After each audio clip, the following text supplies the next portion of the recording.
Yo les frérots, j'espère que vous allez bien. Aujourd'hui, on va analyser l'entraînement d'un sprinter de niveau élite, Jordan Anthony. Un sprinter qui faisait du football américain avant, et là on va analyser sa séance de musculation. Donc en fait, ouais, ok, il a fait d'abord une séance de sprint et 23 minutes après, il fait sa séance de muscu. Donc souvent dans le haut niveau en athlée, ils font ça en général, c'est-à-dire que dans les universités américaines, ils ont la piste à côté, ils ont la salle de muscu. Du coup, ils font entre guillemets deux séances par jour, une séance de sprint et après une séance de muscu. Ils ont le matos, ils ont tout à disposition juste à côté, donc c'est très pratique. Et aussi petite précision, c'est très intéressant de faire ça. Charlie Francis, l'entraîneur de Ben Johnson, préconisait de faire muscu le même jour que le sprint parce qu'en fait ça vous permet d'avoir plus de récupération d'air. Je m'explique. C'est-à-dire que le fait de faire sprint et muscu le même jour, ça regroupe tout sur une seule et même grosse séance, sur un jour de haute intensité, plutôt que de faire le lundi par exemple sprint et le mardi muscu. Du coup vous faites de l'intensité le lundi, vous refaites de l'intensité le mardi, et le mercredi, vous pouvez pas renchaîner avec une grosse séance. Est-ce que de faire les deux d'une traite sur une seule et même séance, ça vous permet du coup le mardi d'avoir un jour de récupération et de renvoyer le mercredi. C'est la méthode d'entraînement appelée ILO, qui a été popularisée par l'entraîneur de sprint de Ben Johnson, Charlie Francis, qui recommande de s'entraîner comme ça pour un sprinter, qu'il vaut mieux mettre sprint et muscu le même jour pour pouvoir envoyer sur un jour et ensuite récupérer, envoyer, récupérer, remonter l'intensité, récupérer, etc., etc. Et c'est valable pour énormément de sports, les gars.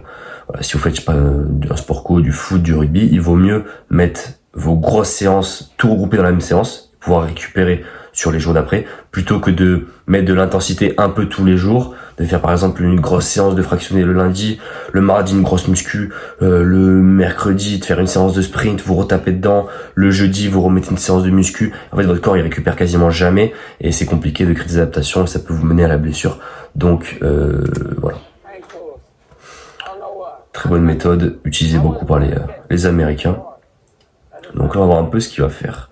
Muscu du hang clean pull, donc ça c'est une variante d'haltérophilie. Merde, petite pub qui saoule. Ouais, je disais du coup c'est une variante d'haltérophilie qui permet de travailler sur la triple extension sans avoir la complexité du mouvement que va avoir malheureusement engendré un vrai mouvement d'haltéro. Parce que l'haltéro c'est une discipline à part entière, les gars, c'est très compliqué à apprendre les mouvements. Quand on va faire un vrai épaulé, il faut apprendre à casser les coudes, il faut une bonne mobilité de poignet, d'épaule, etc. Et le fait de faire une variante où on va juste réaliser le tirage haut, comme ça, on peut en tirer tous les bénéfices de l'haltéro, de l'exercice de l'épaulé, mais sans finir le mouvement pour éviter d'ajouter trop de complexité à tout ça. Donc on rend le mouvement plus simple, mais ça, on en tire quand même les bénéfices. Ce qu'ils recherchent, c'est un travail d'explosivité, un travail de triple extension, avoir l'extension complète des chevilles, des genoux, des hanches, des épaules, sans pour autant avoir le mouvement complexe. Donc là, on a un exercice d'extension de hanches, très important pour là, ça mime un peu le départ en sprint. Vous savez qu'on envoie le bassin, bam, avec le genou qui part. Donc il réalise ça en superset, ouais. Il réalise ça en superset avec ses tirages hauts. Voilà, là il refait, on garde les répétitions assez courtes, il a que 2 reps, il fait uniquement 2 reps. Et voilà, donc très intéressant si vous voulez travailler votre explosivité et faire un peu une introduction à l'haltérophilie, commencer à apprendre les mouvements, faire des petites variantes comme ça. C'est excellent que vous ayez dans la tête parce qu'on n'a pas forcément le temps d'apprendre le mouvement complet, même on peut se blesser, hein. Si on fait un vrai mouvement d'haltéro, le mouvement complet, ça nécessite énormément de skills, énormément de technique. Voilà, faites une variante comme ça, où vous réalisez juste le tirage sans catcher la barre. Vous allez en tirer tous les bénéfices sans vous exposer aux éventuels déjà temps d'apprentissage que ça nécessite pour apprendre le mouvement et éventuels risques aussi pour quand tu réalises le mouvement complet. Si t'as pas la mobilité nécessaire, tu peux te blesser, ça peut engendrer d'autres douleurs, d'autre part, etc. Alors, on avance un petit peu. Là, il parle, le frérot. Voilà, on a un premier superset d'explosivité. Et là, ouais, deuxième superset, 4 répétitions sur le split pin squat. Donc là, il travaille sur des amplitudes spécifiques au sprint. Vous voyez qu'il fait pas une amplitude complète, il descend pas beaucoup, il réalise uniquement la phase concentrique du mouvement. C'est vraiment spécifique au sprint. Et en plus, regardez, il va venir, tac, lever sa jambe avant pour pousser au sol. C'est-à-dire qu'il démarre pas en ayant les deux pieds statiques au sol. Il va venir mimer un mouvement de, tac, je lève ma jambe, boum, je pousse au sol pour avoir cette extension verticale. Toujours cette amplitude spécifique au sprint. Donc ça peut ressembler à une pose d'appui quand il court. Voilà, c'est très très spécifique. Hein. Après ça se comprend, c'est un mec qui est dans le haut niveau, donc arrivé à ce niveau-là, les exos de base, ça fait plus grand-chose, c'est-à-dire que je suppose qu'il a déjà suffisamment de force en squat complet, suffisamment de force sur les exos de base, soulevé de terre, etc. Donc du coup, on est obligé de trouver des exos un peu plus sophistiqués, un peu plus spécifiques pour continuer à progresser là-dessus. Si vous êtes débutant, les gars, je vous recommande pas forcément de faire ce genre d'exercice si vous ne maîtrisez pas déjà les fondamentaux. Si vous n'êtes pas bon en squat, en back squat, en front squat, sur des fentes complètes, sur un soulevé de terre à la trap bar, vous n'êtes pas bon déjà en saut, en pliométrie, ça sert à rien de faire des exos sophistiqués comme ça. Là, on a affaire à un athlète d'élite. Donc on est sur un travail vraiment spécifique. Voilà, on sait pas vraiment ce qu'il vise en termes d'objectifs, etc. Mais c'est du haut niveau. Voilà, il enchaîne avec des bandes assisted jump. Donc là, de la survitesse avec un élastique pour venir délester le poids du corps.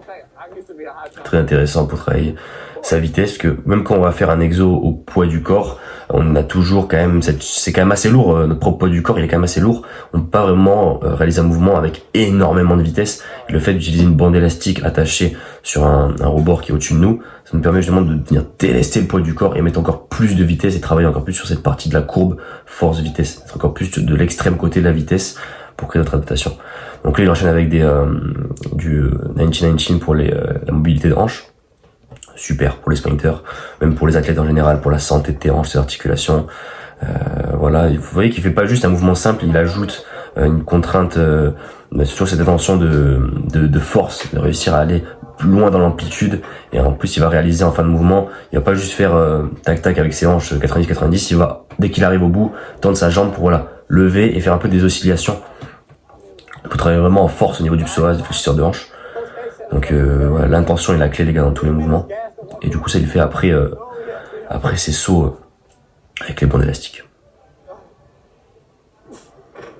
Donc là il a monté les charges, il est sur du 3 répétitions.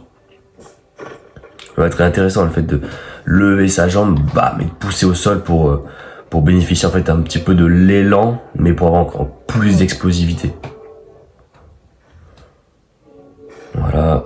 Il continue en super. Mais c'est très bien de faire des supersets avec des exomobilités parce que ça vous permet de récupérer, c'est pas super intense, mais vous restez quand même actif, vous vous endormez pas et surtout vous optimisez votre temps. Voilà, peut-être que lui il va passer 1 heure en salle de muscu et s'il récupère en faisant rien du tout, mais sa séance ça va durer encore plus longtemps. Donc il optimise son temps, il fait sa mobilité durant le temps de récupération, ça lui permet déjà de faire de la récup active, de récupérer encore plus vite et de travailler sur des choses très intéressantes pour son sport, pour prévenir des blessures, pour la performance aussi. Ouais, moi je vous conseille ça, de faire votre mobilité pendant vos temps de récup, ça peut largement se faire pour optimiser votre temps. Là il va faire un peu d'isométrie sur les ischios avec un élastique, voilà, il va maintenir la contraction des ischios, on connaît l'importance de ce muscle dans la course, dans le sprint notamment. Donc là il est en fin de séance, il fait juste un peu de renfort en fin de séance, il fait des exercices légers, mais voilà. Donc voilà les gars, c'est une séance, vous voyez, je pense pas que ça a dû lui durer super longtemps, ça a dû durer super longtemps. À la fin il finit, en fait il superset encore avec de la mobilité au niveau des ischios, avec exo de force en isométrie, travailler sa force au niveau des ischios, et il va superset encore avec un exo de mobilité. Celui-là on le fait en échauffement en sprint avant une séance, c'est super. Et voilà, on arrive sur la fin de la vidéo. Donc voilà, pour résumer les gars, il commence tranquillement par un réveil nerveux en faisant une variante d'haltérophilie du tirage haut sans faire l'épaulé complet.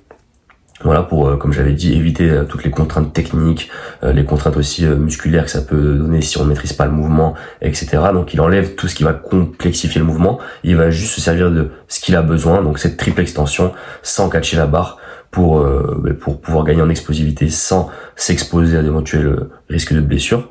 Parce que voilà, c'est un sprinter, c'est pas un haltérophile, encore une fois. Donc on s'en fout de faire le mouvement complet, à partir de maintenant, ce qu'on veut c'est juste tirer les adaptations de l'exercice. On tire ce dont on a besoin, et après le reste derrière, qui rattrape la barre ou pas, on s'en fiche, c'est pas un haltérophile.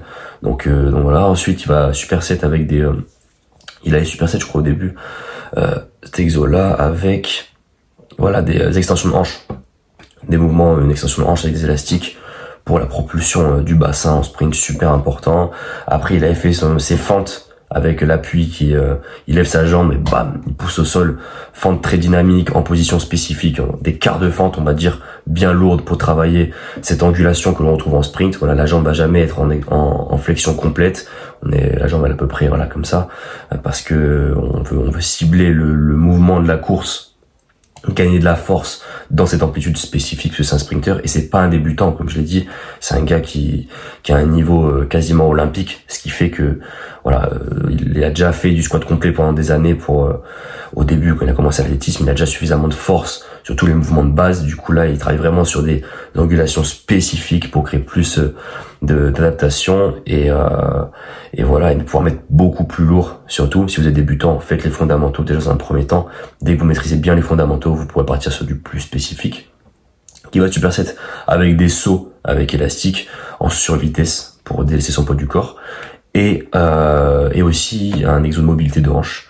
Et enfin, il finit par du renforcement au niveau des ischios avec de la mobilité en plus au niveau des ischios. Donc très intéressant cette combinaison de exo lourd, exo de puissance, donc exo un peu plus léger en mettant de la vitesse, de la puissance, et exo de mobilité. Vous voyez que là, cette séance, elle a pas dû durer longtemps. Peut-être en 30 minutes, c'est plié.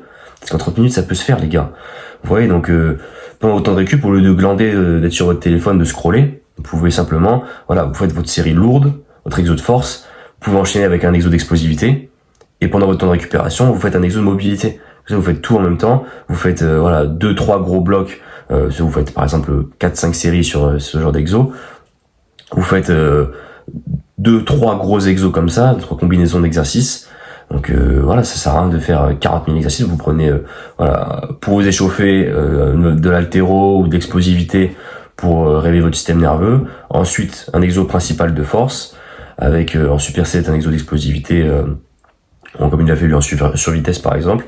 Et enfin, vous finissez par du renforcement tranquille et votre séance elle est pliée, les gars. Donc voilà, c'est très simple. Pas besoin de compliquer les choses. Donc voilà les gars, dites-moi si vous avez kiffé ce genre de vidéo. N'hésitez pas s'il y a un sportif que vous voulez voir, que j'analyse son entraînement par exemple. Donc voilà, c'était la séance de muscu de Jordan Anthony, un sprinter américain, qui a un très bon niveau. Et voilà, c'était tout pour aujourd'hui. Dites-moi en commentaire si vous voulez plus de vidéos de ce genre. Nommez un sportif, un combattant, un sprinter, un coureur, un nageur, peu importe que vous voulez, j'analyse la routine d'entraînement, ce sera avec grand plaisir. Voilà les gars, e-book en description si tu veux transformer ton physique, tes performances, savoir comment organiser toutes tes séances d'entraînement. Voilà, littéralement, t'as 3 e-books pour le prix d'un, mec, 30 € les 3 e-books, ça fait littéralement 10 balles l'e-book, tu te rends compte, c'est cadeau frérot, profites-en avant que je monte les prix. Et voilà, t'as tout dans la description, t'as mon Instagram, t'as mon Telegram, les e-books du coup. Et voilà, n'hésite pas à m'envoyer aussi un message sur Insta si t'as des questions sur quoi que ce soit. Et voilà les mecs, allez, on se dit à la prochaine pour une nouvelle vidéo. C'était Enzo, ciao.